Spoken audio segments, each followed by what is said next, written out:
Turn to Section 1. Section 1. You will hear a conversation between a clerk from a moving company and a woman who wants to relocate to the United States. First, you have some time to look at questions 1 to 6.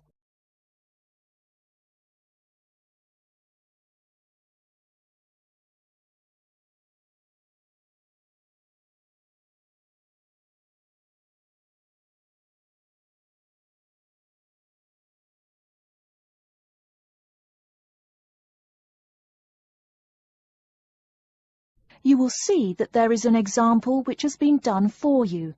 On this occasion only, the conversation relating to this will be played first. Good morning, ma'am, and welcome to Australia's moving experience. How can I help you? Well, I hope you can help me. I'm so up in the air right now. Just calm down now. Let me guess. You're moving and it has you a little confused. That's it exactly. You see, I'm relocating to the United States next month, and I'm having a hard time getting organised. Here, fill out your name and address and let me ask you a few questions. Oh, what should I call you? My name is Jane Bond. The woman says that her full name is Jane Bond, so Jane Bond has been written in the space. Now we shall begin. You should answer the questions as you listen, because you will not hear the recording a second time. Listen carefully and answer questions 1 to 6. Good morning, ma'am, and welcome to Australia's moving experience. How can I help you? Well, I hope you can help me. I'm so up in the air right now. Just calm down now. Let me guess. You're moving and it has you a little confused. That's it exactly. You see, I'm relocating to the United States next month, and I'm having a hard time getting organised. Here, fill out your name and address and let me ask you a few questions. Oh, what should I call you? My name is Jane Bond. OK, Jane, first of all, what's your work phone number? In case I have any questions about things. My work phone is 9463 550. But please try not to call me too often there. My boss hates personal calls. So does mine, ma'am. So does mine. And what address should we ship your things to? My new company is letting me stay temporarily at 509 Clark House. That's Clark. 1137 University Drive in Seattle. Seattle? Beautiful city, I hear. Mountains right beside the ocean almost. Cooler than Australia, too. OK, and when should we come pack your things? I guess that would be on Monday, March 11th. Do you want any help with an after-packing clean-up? We do that for a small additional charge. Yes, that would be helpful. I promised the landlord I'd give her the keys back by 5 p.m. on Thursday the 14th. Great. We'll just schedule the clean-up for that day. That way, the place will smell clean and there'll be no dust. Well, you do think of everything. Oh, how much is this going to cost? Here is a list of our basic prices. Oh dear, this seems rather expensive. Yes, ma'am, but you're paying for the best. We're careful and we're fast. Like we say, the only thing we break are speed records getting you moved. Well, maybe that's so. Oh, I nearly forgot to tell you. I don't want my furniture shipped with me. I won't be looking for an apartment till after I arrive in America. Would it be possible to put my furniture in storage here for a month, then have it sent along later? Of course, we do that all the time. A couple of other things. Here at A Moving Experience, we try to pack your things logically. We don't just throw stuff in boxes. Before you hear the rest of the conversation, you have some time to look at questions 7 to 10.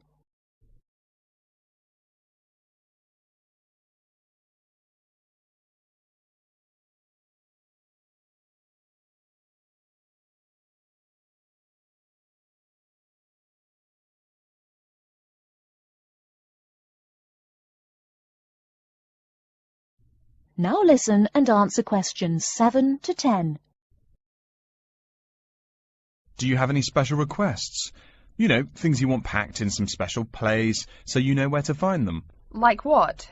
Oh, I don't know. Things like dishes, maybe. Not to be rude, but you look like a lady who likes to eat. Ah, yes, I need my dishes and things where I can find them quickly. Great. We'll put those dishes and cutlery in what we call the emergency pack. Can you think of anything else? I do have an antique tea kettle my great-grandmother gave my mother. I wouldn't want to lose that. So I guess you'd better put that in storage with the furniture. Grandma's tea kettle with the furniture. Got it. Say, how about things like your alarm clock? You don't want to miss your plane on the big day, right? Well, you certainly think of everything. Yes, that's right. I'll also need my alarm clock where I can find it. Fine, we'll put that in your personal package. And of course, we'll give you a list of where we pack everything. So all you'll have to do on Thursday the 14th is grab your luggage on your way out the door. I couldn't help noticing the new CD player you're carrying. Is that a Samsung? Why, yes it is. One of their best. Cost me nearly $100, it did.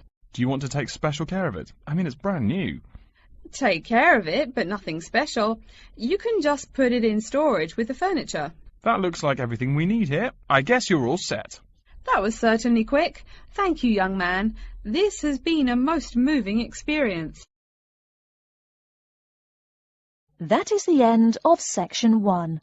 You now have half a minute to check your answers.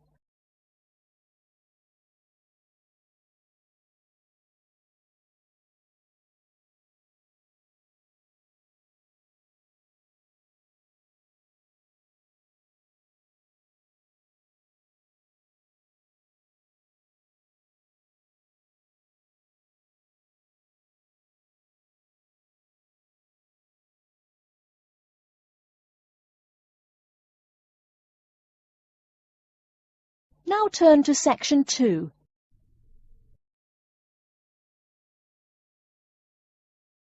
Section 2. You'll hear an introduction to a conference on computer system language learning. First, you have some time to look at questions 11 to 16.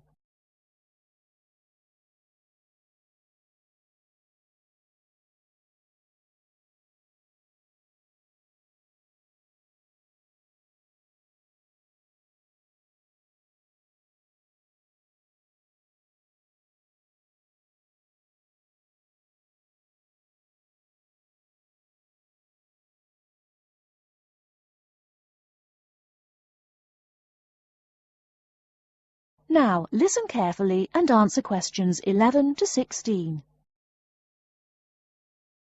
Good morning, everyone, and welcome to the second annual Wallabaloo Conference on Mastering Computer Languages. I hope you all had a good trip. Before we get underway with today's program, let me fill you in as to what's on tap for tomorrow, Sunday, February 19th. At 9 a.m., right here in the main hall, we'll be hearing a lecture from Dr. John Smith about computer as teacher.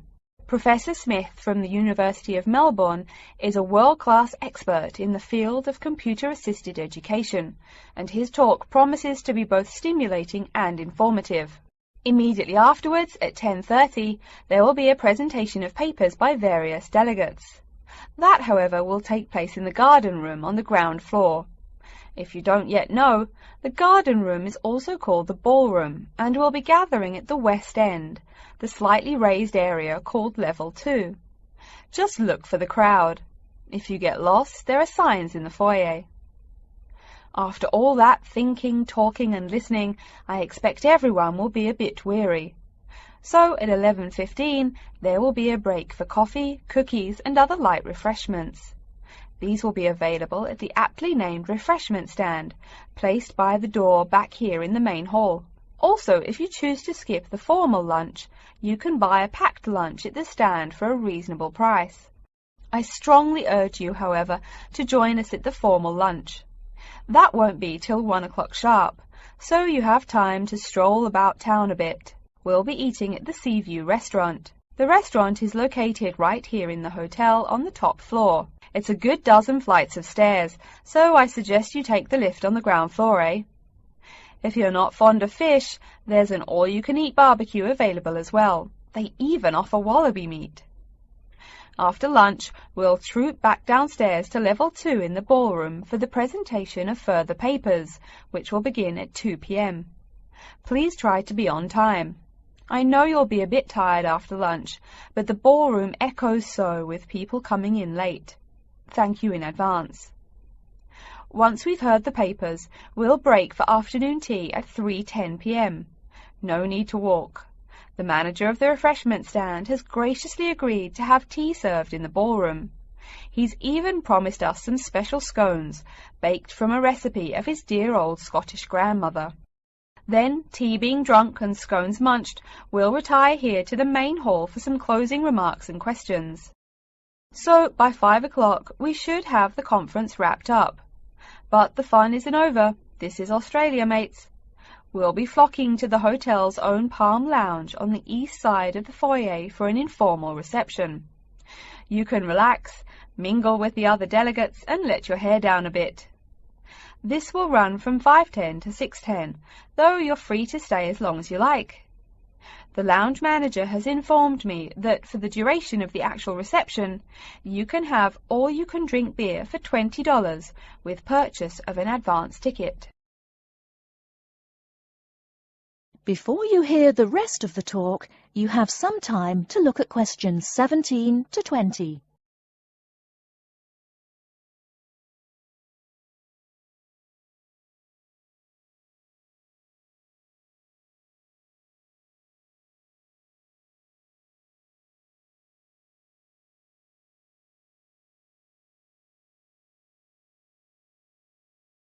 Now listen and answer questions 17 to 20.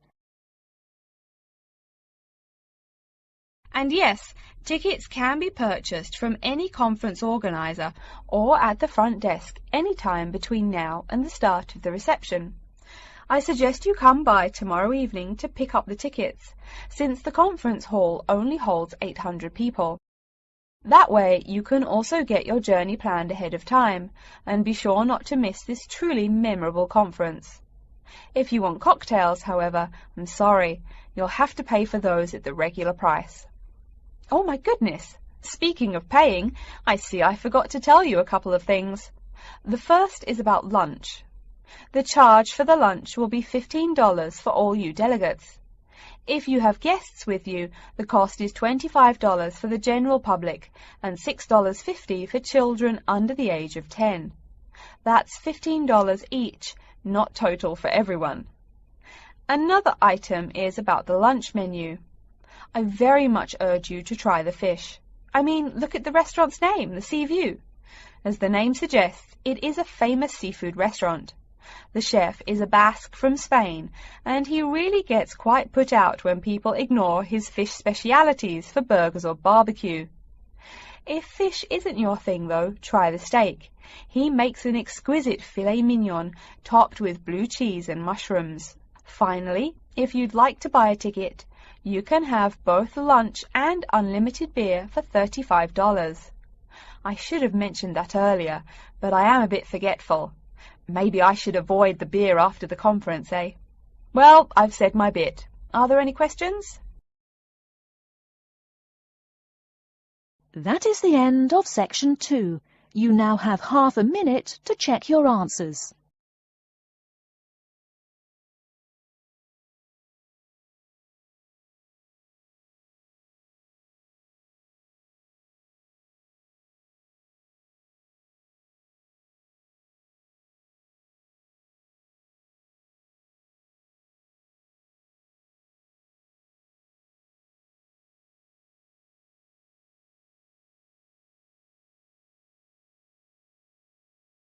Now turn to section 3.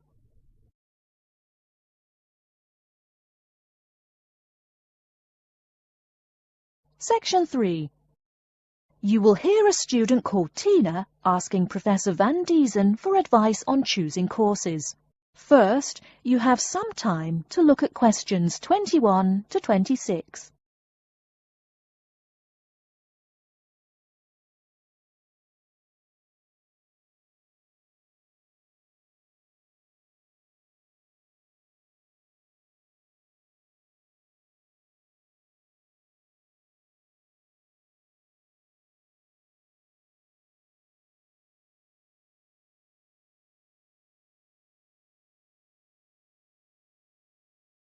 Now listen carefully and answer questions 21 to 26. Hello, are you Professor Van Diesen? Yes, I am. And who might you be? Oh, sorry, my name is Tina. I'm a freshman here. They told me I should ask you for advice in choosing courses. Well, that's part of what I'm here for. Please come in and sit down. Now, what are your questions? I almost don't know. Everything is so confusing. Like, what is a specialized course? Oh, easy. A specialized course is one that is compulsory, meaning it's a requirement for your major, and regular, so you can't place out by taking a proficiency exam. That sounds pretty strict. Then what are all these general courses? I seem to have to take so many. Nothing to be alarmed over. These are courses open to all students and not directly related to your major. The university offers these general courses to choose so that you can become more well-rounded individuals. For example, I see you're a microbiology major, so it might be a good idea to take some literature or history courses so that you can know something besides all science. You mean these courses are like for fun? That might be one way to look at it, but don't tell the literature professor such a thing. Think of a general course as the opposite of a specified course. A specified course is one that pertains directly to your major. So, can I take any microbiology course I want? Let's see. Oh, those courses used to be open to microbiology students only. The good thing is now it's open to students on a flexible schedule, so it's not only for full-time students. So the answer is yes, if you have the instructor's permission. May I ask you why you chose microbiology? Well, I also like plain old biology too. You know, full-size animals. I might even become a veterinarian. Could I take some biology classes? Well, they are open to full-time students only, which I believe is what you are. I don't know how a freshman would get along with microbiology, though. I mean, most of the students presently looking into it are from off-campus. Off-campus? Yes, you know, people who use it in their work at hospitals, laboratories, even a police detective. Why did you choose microbiology, if I may ask?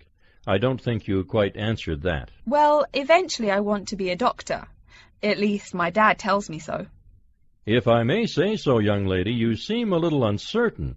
Still, I think that might be a good idea for a career. Of course, if you're thinking about being either a doctor or a vet, you should take some medical science classes before you even think of applying to med school. Great! What should I take? There is one small problem. The new medical sciences building is under construction, so there are no experimental facilities available until next year. I'm afraid you'll have to wait, but don't forget to take those courses at the first opportunity. Oh, bummer. Is there any other course you'd recommend for someone like me? Well, since you seem to like animals, have you ever thought about looking into environmental science? No, I never really thought about it before. Is it worthwhile? Quite. In fact, it's the fastest-growing subject on this campus. Before you hear the rest of the talk, you have some time to look at questions 27 to 30.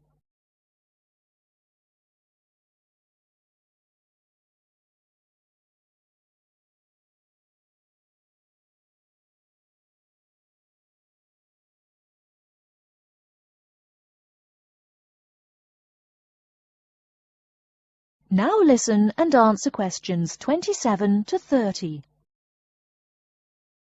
I'm sorry, I couldn't help noticing the long list of classes you've written out there. May I have a look? Oh, sure. Medical science, statistics, laboratory techniques, medicine, mathematics, computing. My, a bit of everything here. Is it too much? For your first semester, yes. What I suggest is starting out by taking the compulsory courses. Like we said before, the medical science can wait. Consider taking that in your sophomore year. I think I'd put off computing, too. I recommend to all freshmen that I talk to get the compulsory mathematics out of the way as early as possible, so take that one. It'll be one less difficult course you have to focus on when the science lab opens next year, and you have to catch up on classes like laboratory techniques. Your major also requires statistics, so you have to balance 2 math classes, and no doubt you should take that. Otherwise, get your required medicine course out of the way by taking something theory-based. Oh, of course, and your environmental science class, if you're interested. The others can wait, though I think computing is definitely a good idea, even though it's not required. I see, too, on your paper there you seem to have had high marks on the entrance exam. Yeah, I guess so. Don't be shy. Have you thought about applying for a scholarship? Do they have any? I mean, my dad is always complaining about how much money it costs him. In your department there are actually 3 full scholarships available. They cover tuition and provide $1,500 cash. $1,500 cash? Party! Please, miss, the money is intended more as a textbook allowance, not party money. If you promise to behave, I'll show you how to apply. Great, and thanks. That is the end of section 3. You now have half a minute to check your answers.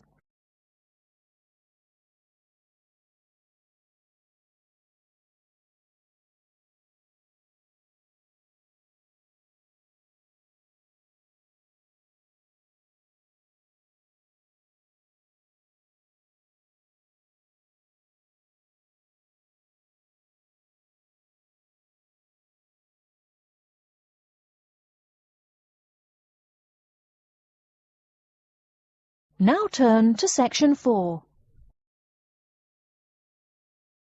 Section 4. You will hear a lecture about how to choose flooring materials. First, you have some time to look at questions 31 to 40.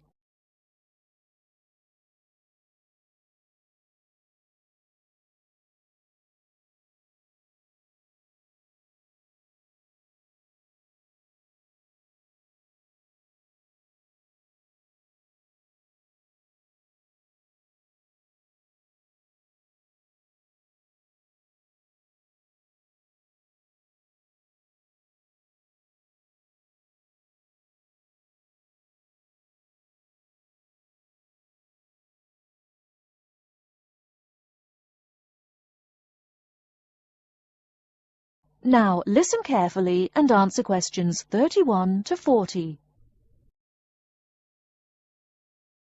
We've been talking about choosing building materials in the last week. Now, a great many factors influence the choice of building materials. You can't make a house of cards, right? And people who live in glass houses and all that. Anyhow, today I'd like to say a few words about flooring. Some artificial materials can be used, like plastic for instance, which offer mixed blessings when used as a flooring surface. On the one hand, plastic is cheaper than nearly any other alternative, short of bare ground. Plastic also does not warp like wood. On the other hand, the best that can be said about plastic is that it looks like wood or stone. However, it cannot replace the real materials. As I have mentioned, I'm fixing up a new house. The decorator my wife hired told me plastic does a great job of looking exactly like plastic. Besides, it scratches easily, fades or discolors, and starts cracking within a year or two. So, if you're fitting out a sleazy hotel or plan to live in a trailer park, go with the plastic. Really though, for all intents and purposes, this leaves us with wood or stone as choices for flooring. Stone and wood are alike in at least one respect. Both go through processing before they can be put to use. Since few of us cut our own lumber or quarry our own stone, this is not perhaps a pressing concern. Still, do-it-yourselfers would do well to remember to buy only properly seasoned wood. Unseasoned wood warps, and a warped floor quickly becomes firewood, and its owner quickly becomes poorer. Likewise, except for dull-hued materials like slate or sandstone, most stone floors are polished before installation. The choice goes well beyond just wood or stone. Each type requires many further considerations. A few special remarks are called for when considering wood. For example, as always, aesthetics, personal taste and layout all play roles, as well as the type of house or room. Oh, and certainly don't forget the cost. When it comes to cost, a rule of thumb is that the softer and less exotic the wood, the lower the cost. In the US, for instance, pine is both ubiquitous and cheap. Mahogany is imported and exorbitantly expensive. If you're on any kind of budget when remodeling, it's really helpful to remember to go for the softer woods. Aside from cost, there are still lots of different factors that are important in choosing the best flooring for the job. Continuing with the example of wood, one must consider the effects of each type of wood on the mood of the room. When selecting the best wood to use, particular attention needs to be paid to its grain patterns, texture, and colour. In rooms where relaxation or deep thought is the aim, say bedrooms or the study, dark, strong-grained woods are the rule. Here, the grain ought to match the furniture for a feeling of homogeneity. In rooms where activity and motion are typical, the dining room or living room, lighter, finer-grained lumber is more suitable. In such a setting, the wood grain might be useful in offering a contrast to the furniture. This leads to a feel of subconscious excitement in keeping with the room's function. In either case, though, consult a decorator. It is a decorator's job to know what materials to use to fit the function of the room. Though some things about putting together a room are subjective and based on one's individual taste, materials appropriate to a room's function are much more straightforward. A decorator takes the needs of the customer and uses a mathematical formula rather than subjective words. Since feelings vary from person to person, verbal descriptions of wood types tend to be ambiguous. You want the wood you select, not something approximate. And if you do decide to do it yourself, remember that all wood must be treated with preservatives to enhance its appearance and preserve its natural beauty. In the case of stone, or quarry tile, as flat-cut flooring stone is properly called, a new set of considerations must be weighed up. Simple colour aside, the degree of reflection must be kept in mind. This is called the reflectance rate, which is expressed in a number between 0.0 and 1.0, depending on the amount of light it reflects. At one end of the scale is polished silver. At a rating of 1.0, this shiny surface reflects nearly all of the light directed at it.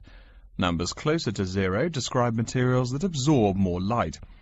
Moving down the scale a bit, we see that plastic that has been painted white has a rate of 0.8, which makes sense. We know that the colour white reflects all other colour, while black absorbs all colour, and plastic itself is a relatively reflective material. Materials that are denser and darker have reflectance rates much closer to 0. The quarry tile I mentioned a while ago has a rate of 0.1. As you may know, quarry tile is generally dark brown and made from clay, so it is quite dense. Of course, there is considerable variation among types of quarry tile because of the hue or treatment of the clay during its creation. Does anyone have any guesses as to what material may have a rate of almost 0.0? We can guess most of these materials are black in colour, but plastic, wood and even stone reflect some light. One material with a rate of almost 0.0 is black velvet. The texture produces almost no shine at all. Carrara marble, despite its white hue, is actually lower in reflectivity than black onyx. In any case, the fact that tiles vary somewhat should not be forgotten. A highly reflective floor would not be suitable in a library. It would be indispensable in a ballroom, should your home be large enough to feature one. Again, a rule of thumb is that light means lively. Since form and material follow function, one should only use the more reflective materials in rooms where the cultivation and expression of energy is important. Bear in mind, too, that most types of stone cost more than all but the rarest of wood. Of course, there is no reason why some rooms of a house should not feature wood floors or other stone tiles. You can even mix the two. A room with wood panels on the walls can have a beautiful stone floor. My bedroom has white birch walls and a light blue slate floor. The place looks like a Russian hunting lodge. Remember, though, go with what feels right for you. Good taste and the laws of interior design are the homeowner's servants, not his master. It's only beautiful when you decide it is. I mean, you're the one who lives there, not the decorator, right? Okay, are there any questions? That is the end of section 4. You now have half a minute to check your answers.